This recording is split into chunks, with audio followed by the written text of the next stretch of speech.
دنای اجزا و بیمانا و نیستم که در سر پشت مردم های نقی نقی گپای نقی نقی بگردم. ما چیز دارم از خود هر کس شخصیت داره، کلاس داره. میفهم.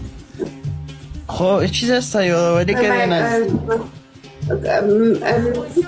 نظر به سلیقه تان، چیز است یادآوری کردین همی از برند لباس که مثلا ما این رقم لباس میگم، این رقم بر من چند نظریه بدین که از کدام برندها لباس بگیرم برای خود و وقتی که شما را میخواستم دیدن تان بیم از کدام برندها براتون لباس بگیرم.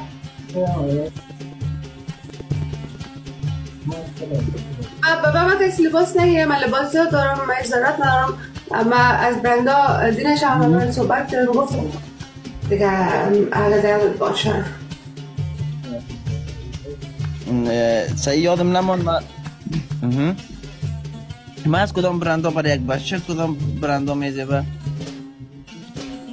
ما از بچه ها نیفهم، بچه ها هر کدام خود دوست دارم خودشون انتخاب کنن. ما از بچه ها یه خود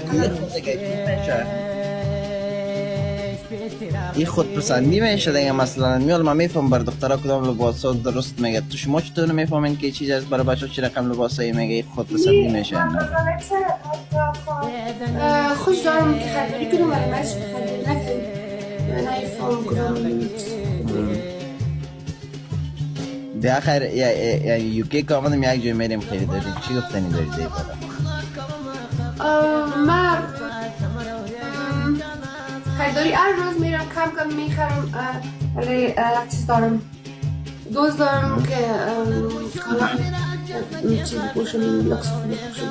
خلاصه امروز بسیار طبیعت من خراب است، بسیار وضعیت من لیمون. چی پیش آمده؟ دلیلش بگو که درد دل کنم. کدام یکی جن بود، پری بود، چی بود در جان من درو کرده بود. یکی بیخی سختم تو مانده بودم، هیچ بلند شدم نمیتونستم از جایم، سرم بیخی گرنگ شده بود، خیستم سرم گرنگ شده بود دیگه، بسیار وضعیت خراب بود.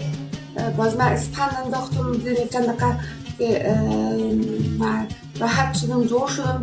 اسپند انداختم من دیر روزم کلیف آمدم اینقدر مردم آمده بود کامنت کردن کالای من اصلا بسیار مقبول بود، برند بود.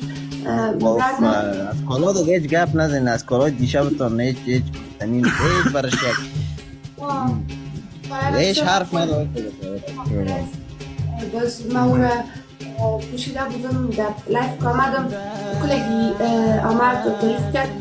بعدش با من واقعیت که میشه خواه شدم، سر من بسیار رقم حالت آمد که من خدایی چه انتخاب دارستیم گرم و بسیار مزمین شده بودم. سرم بسیار گرم شد و باز بالش من سرم بلند کردم دارستم شده بودم، بسیار وضعیت خراب بودم.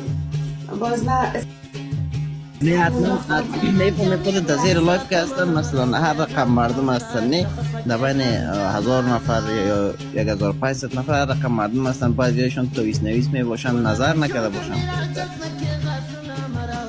من نیفهم با تویس نویسام نظر کردن یا نکردن نیفهم. نه واقعا من تا جایی که میفهم نظر شدی تو باید در صبح که از خواب بلند شدی پیش از این که ورزش بری خدا یک اسپند کن. اسپند ما عرض بود بندازم خوب بخاطر که پریر میگیره زمه فرار میته جن نمید بگنه پری خودت هستی پریام بس پریاست.